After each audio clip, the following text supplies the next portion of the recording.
Hello my dear students, how are you. I hope आप सभी अपने घर में सेफ़ हैं।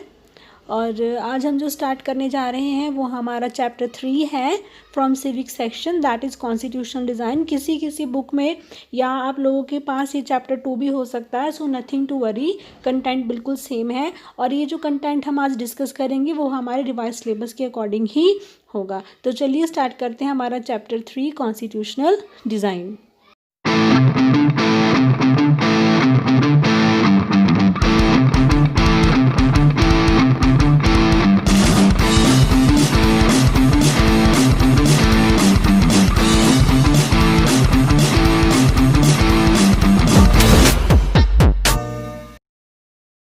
तो स्टार्ट करेंगे हमारा chapter 2, that is the constitutional design.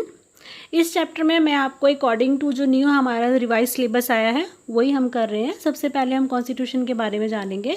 Constitution is a set of written rules that are accepted by people living together in a country.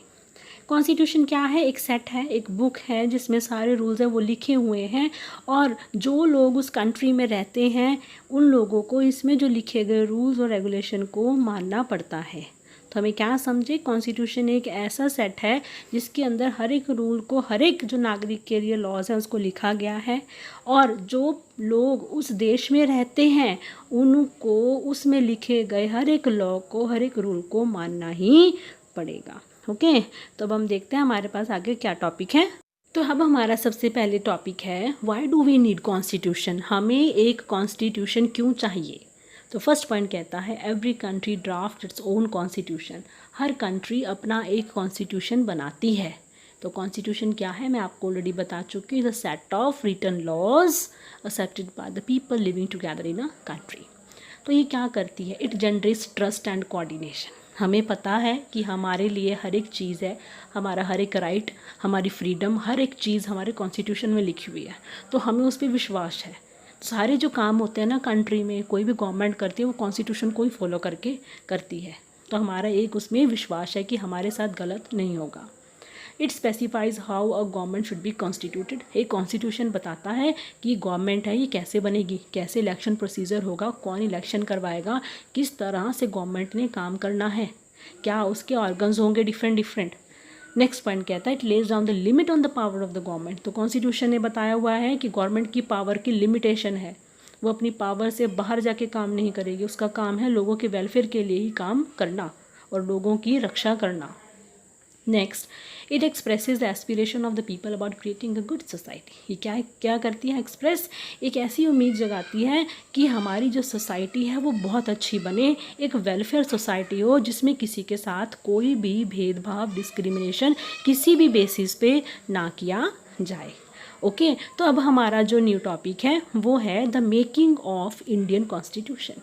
अब हम देखते हैं ये जो कॉन्स्टिट्यूशन बनाने का प्रोसेस है बिगिन हुआ during the national struggle for freedom, जब हमारी देश की आज़ादी की लड़ाई चल रही थी। सबसे पहले 1928 में इसका काम शुरू हुआ, उसके बाद 1931 में कराची में एक सेशन में कांग्रेस मेंबर्स ने बात की कि हमारे देश का एक कॉन्स्टिट्यूशन होना चाहिए और उसमें क्या होगा, कैसा दिखना चाहिए, वो डिसाइड किया। तो मोतीलाल नेहरू और उनके जो 8 लीडर्स थे उन्होंने क्या कहा कि हमारे कॉन्स्टिट्यूशन में यूनिवर्सल एडल्ट फ्रेंचाइज होना चाहिए। इसका मतलब जिस पर्सन की एज 18 है या उससे ज़्यादा है उसको वोट डालने का अधिकार है।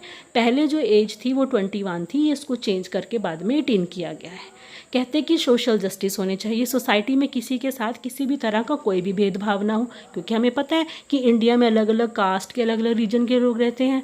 उसके बाद कहते हैं कि right to freedom and equality, सबको आज़ादी हो और सबको इक्वालिटी का हक होना चाहिए, सब समान है, कोई बड़ा नहीं है, कोई छोटा नहीं है।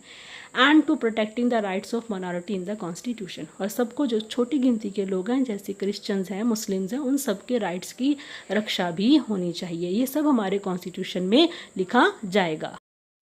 तो हमारे कॉन्स्टिट्यूशन मेकर्स को हेल्प कैसे मिली, कैसे उनको आइडिया आया? उस समय जो लोग हमारे लीडर्स लोग थे जो प्रोविंशियल लेजिस्लेचर के मेंबर थे, जो उस मीटिंग्स को अटेंड करते थे। जैसे आज के टाइम में लोकसभा है, राज्यसभा, विधानसभा है ना, तो उस समय प्रोविंशियल लेजिस्लेचर होती थी। जो उनकी मीटिंग अटेंड करते थे उनको वहाँ से बहुत हेल्प मिली, उनको पता चला कि कैसे डिस्कशन करनी है, कैसे कॉन्स्टिट्यूशन बनाना है, और वो लीडर किससे ज़्यादा प्रेरित थे, किससे ज़्यादा इन्फ्लुएंस हुआ, उनको इंस्पिरेशन किससे मिली, वो था फ्रेंच रेवोल्यूशन। जैसे कि मैं आपको चैप्टर में बता चुकी हूँ फ्रेंच रेवोल्यूशन में क्या हुआ। वहाँ के लोगों ने किंग की पावर को ख़त्म करके सारी पावर अपने पास ले ली और अपना हेड खुद चुनने लगे।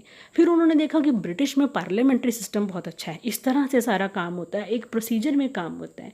उसके बाद उन्होंने देखा राइट्स, जो आज फंडामेंटल राइट्स है वो हमारे पास कहाँ से है, बिल ऑफ राइट्स, जो कि यूएस में।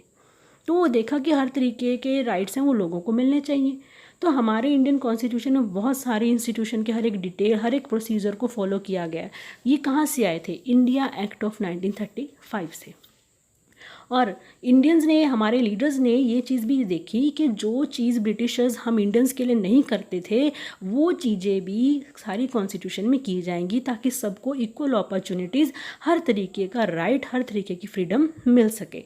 तो इसके लिए उन्होंने बनाई एक कॉन्स्टिट्यूएंट असेंबली, जिसके जो इलेक्शन थे सबसे पहले हुए थे इन जुलाई 1946 में। तो जैसे ही इलेक्शन हुए तभी जो कंट्री है वो डिवाइड हो गई, इंडिया एंड पाकिस्तान दो पार्ट हो गए। तो उस समय जो ग्रुप बना था वो मिक्स होके बना था। तो कॉन्स्टिट्यूएंट असेंबली ने फटाफट से ये जो है उसको भी डिवाइड कर दिया, पाकिस्तान की अलग कर दी, इंडिया की अलग कर दी। तो 299 मेंबर्स से जिन्होंने मिलकर हमारा इंडिया का कॉन्स्टिट्यूशन बनाया था। डॉक्टर BR अम्बेडकर को ड्राफ्टिंग कमेटी का चेयरमैन बनाया गया। उसके बाद इनको बहुत लंबा समय लगा। कॉन्स्टिट्यूशन है हमारा 26 नवंबर 1949 को बन के तैयार हो गया था, जिसको हमने लागू किया है, इनेक्ट किया है 26 जनवरी 1950, जिसको हम आज रिपब्लिक डे के नाम से सेलिब्रेट करते हैं। तो कॉन्स्टिट्यूशन क्या रिफ्लेक्ट करता है, the best minds of the country. Constitution क्या है, बहुत बेस्ट माइंड वाले लोगों ने बनाया मिलके, सब कुछ देखा उन्होंने, हर किसी के बारे में सोचा हुआ है। It represent the mini India. तो कॉन्स्टिट्यूशन में हम अपने एक मिनी इंडिया को अच्छे से देख सकते हैं। उन्होंने सब कुछ किया है हमारे लिए, हर एक लोगों की हर सारी अपॉर्चुनिटीज़, इक्वालिटी, सबको ध्यान में रखा है। तो जो टाइम लगा वो था 2 ईयर 11 मंथ एंड 18 डेज़। उसके बाद क्या कहते हैं कि हर एक लॉज को बहुत ही अच्छी तरह से एक्सप्लेन किया गया है हमारे कॉन्स्टिट्यूशन में, हर एक चीज़ को बहुत अच्छे से बताया गया है। ये सबसे लॉन्गेस्ट कॉन्स्टिट्यूशन है वर्ल्ड में। और इसके बाद जो क्या वैल्यूज़ डिसाइड की हुई हैं, क्या हमारे लिए चीज़ें, जो लीडर्स हैं ना, महात्मा गांधी, अम्बेडकर, जवाहरलाल नेहरू, उनके व्यू पॉइंट्स है, वो जैसा नेशन चाहते थे, जो उनका सपना था, वो वैसा ही उन्होंने अपने कॉन्स्टिट्यूशन में डाला कि एक ऐसा देश होना चाहिए जिसमें हर एक नागरिक को सब कुछ मिले, किसी के साथ कोई भी भेदभाव या कोई भी अत्याचार ना हो। उसके लिए आया प्रीएम्बल। हमारा जो प्रीएम्बल है ना, वो हमारे कॉन्स्टिट्यूशन की फ़िलॉसफी को बताता है कि हमारा कॉन्स्टिट्यूशन कैसे बनाया गया है, कैसे लोगों ने बनाया, क्या उसकी थिंकिंग है। तो क्या है, सोल ऑफ इंडियन कॉन्स्टिट्यूशन है। जैसे एक नोटबुक में या बुक में आगे इंडेक्स होता है ना, तो सब इंडेक्स शो कर देता है कि इस बुक में क्या है, नोटबुक में क्या है, वैसे ही हमारे कॉन्स्टिट्यूशन में प्रीएम्बल सब शो करता है कि इसमें क्या है। तो कौन कौन सी वैल्यूज़ है, सोवरेनिटी है, socialism, secularism, democratic Republic, justice, liberty, equality and fraternity, ये सब बातें जो है हमारे प्रीएम्बल में लिखी गई हैं। तो हम डिस्कस करते हैं सोवरेनिटी। सोवरेनिटी एक ऐसी पावर होती है, जैसे हमारे पास मिलिट्री है, हर तरह की आर्मी है, नेवी है, तो ये चीज़ें हमारे देश को प्रोटेक्ट करती है। कोई देश हमारे ऊपर आज राज नहीं कर सकता, तो होती है सोवरेनिटी। सोशलिज्म, सोशलिज्म मीन्स जहाँ सोसाइटी की वेलफेयर की बात हो, सबके साथ इक्वालिटी हो, कोई भेदभाव ना हो। सेकुलरिज्म, जहाँ कोई धर्म नहीं चलता, सबको अपने धर्म अपनाने की आज़ादी है। डेमोक्रेटिक, जहाँ पे क्या है, लोगों के पास सुप्रीम पावर है। रिपब्लिक, जहाँ पे लोगों के पास पावर है वो अपना हेड चूज़ कर सकें। आज यहाँ पे जस्टिस है, हर आदमी जो है वो जस्टिस प्राप्त कर सकता है, सब आज़ाद हैं, इक्वल हैं, और सब में आज एक भाईचारे की भावना को देखा जा सकता है। बहुत कुछ है जो हम अपने आने वाले चैप्टर्स में पढ़ेंगे कि कैसे इलेक्शन का प्रोसीजर है, इलेक्शन कैसे होता है, सारा कॉन्स्टिट्यूशन में लिखा गया, जो कि हम आने वाले अपने चैप्टर्स में डिस्कस करेंगे। तो प्लीज़ मुझे बताइएगा कि आपको ये चैप्टर कैसा लगा। Thank you.